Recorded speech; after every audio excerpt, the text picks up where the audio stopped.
Good morning बच्चे। आज जो हिंदी के क्लास है व्याकरण का, व्याकरण में कुछ टॉपिक है जो सर्वनाम है, जो सर्वनाम को आज मात्र एक ही क्लास में क्लियर कराने जा रहे हैं। आइए देखिए बारी बारी सर्वनाम में जो जो है टॉपिक उन लोग का पढ़ाया जाएगा यहाँ पर। अब सर्वनाम जो टॉपिक का नाम है आपका, करें आपका टॉपिक का नाम है सर्वनाम। करें कि सर्वनाम क्या होता है। अब यहाँ पर पहले इसका सर्वनाम का डिफिनेशन देखा जाए, यानी परिभाषा। करें कि संज्ञा के बदले में उसके प्रतिनिधि के रूप में, यानी कहने का मतलब कि जो जिसका नाम है उसके बदले में कोई दूसरा रूप से कहे, उसे उस शब्द को प्रयुक्त होता है, उसे क्या कहते हैं? सर्वनाम कहते हैं। उसे क्या कहते हैं? सर्वनाम कहते हैं।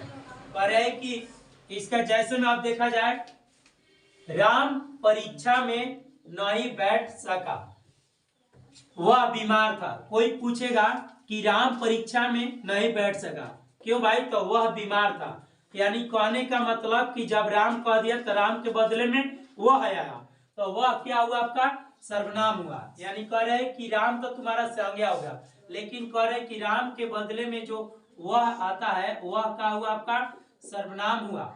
इसलिए यह क्या आया? देखिए सर्वनाम है। कह रहे कि सर्वनाम के कितने भेद होते हैं? सर्वनाम आपका 6 भेद होता है। कितना? 6 भेद है। पहला है आपका पुरुषवाचक सर्वनाम, दूसरा है निजवाचक सर्वनाम, तीसरा है निश्चयवाचक सर्वनाम, चौथा है अनिश्चयवाचक सर्वनाम, पांचवा है प्रश्नवाचक सर्वनाम, 6 नंबर है संबंध वाचक सर्वनाम। करे कि अब बारी बारी से इन लोग का डिटेल्स में पढ़ा जाए, तो पहला हम लेके चलेंगे पुरुषवाचक सर्वनाम। पुरुषवाचक सर्वनाम क्या होता है? देखिए यहाँ पर करे कि जिस सर्वनाम से बोलने वाला, अभी हम क्या कर रहे हैं? बोलने वाला, सुनने वाला, जिसके विषय में कहा जाए उसका ज्ञान हो, उसे पुरुषवाचक सर्वनाम कहते हैं। हम बोल रहे हैं, आप लोग सुन रहे हैं, जिसके विषय में हम कह रहे हैं उस सब का ज्ञान हो, उसे क्या कहते हैं? पुरुषवाचक सर्वनाम कहते हैं। इसमें देखा जाए कि पुरुषवाचक सर्वनाम भी 3 प्रकार का होता है। पुरुषवाचक सर्वनाम कितने प्रकार के? 3 प्रकार के। देखिए यहाँ पर पहला होता है प्रथम पुरुष। प्रथम पुरुष को ही बोलते हैं उत्तम पुरुष है। दूसरा होता है मध्यम पुरुष, जिसे हम बीच का बोलते हैं। अन्य पुरुष के मतलब यानी तीसरा जो होता है। अब आइए प्रथम पुरुष यानी उत्तम पुरुष क्या है? बातचीत या लेख के क्रम में जो बोलता है। अभी हम क्या कर रहे हैं? बातचीत या लेख के क्रम में, यानी बोल रहे हैं फिर लिखियो रहे हैं, तो ये क्या हुआ? हम प्रथम पुरुष हुए। क्या हुए? प्रथम पुरुष है।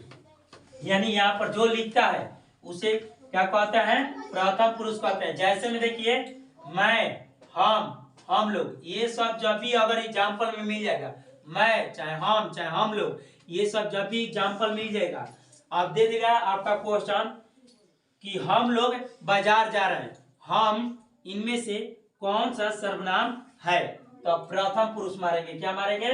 प्रथम पुरुष वाले सर्वनाम में। तो अगर आपका पूछेगा प्रथम उत्तम मध्यम नहीं दिया रहेगा, ये दिया रहेगा पुरुषवाचक सर्वनाम, निजवाचक सर्वनाम, निश्चयवाचक सर्वनाम, अनिश्चयवाचक सर्वनाम, तो इसमें मारेंगे पुरुषवाचक सर्वनाम। क्योंकि यहाँ पर देखा जाए कि ये पुरुषवाचक सर्वनाम का भेद है ना, ये सब है। ये देखिए सब प्रथम पुरुष किसका भेद है? पुरुषवाचक का है कि ना है?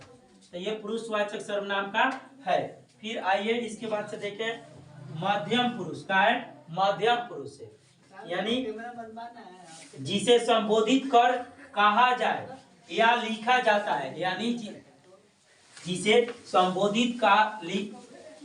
संबोधित कर कहा या लिखा जाता है, यथार्थ श्रोता या पाठक हो, उसे क्या कहते हैं? मध्यम पुरुष कहते हैं। देखो तुम, आप लोग, तुम लोग, कहेंगे कि तुम लोग लिखते हो, तुम, इसमें कौन सा सर्वनाम है?